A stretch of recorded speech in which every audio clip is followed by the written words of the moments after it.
చదువు చాలా ప్రాముఖ్యం.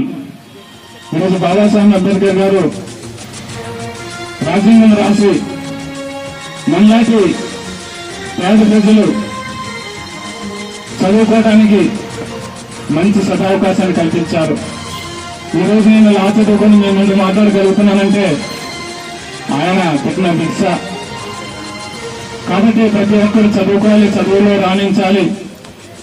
చదువుకుంటేనే విలువ ఉంటుంది మనిషికి. చదువుంటే సొసైటీలో గౌరవం ఉంటుంది. ప్రతి విద్యార్థి కూడా చదువుకొని చదువుల్లోనే ఉద్యోగాలను రాణించాలి. ఇక్కడ మేడం గారు ప్రస్తావించినట్టుగా ఆదివాసీ గిరిజన గ్రామ ప్రాంతాల్లో గుర్తు షెడ్యూల్ ఏరియాలో లేదా ప్రత్యేక చట్టాలు, ప్రత్యేక హక్కులు, ప్రత్యేక రిజర్వేషన్స్ కూడా ఉన్నాయి. ఈ ప్రత్యేక హక్కులు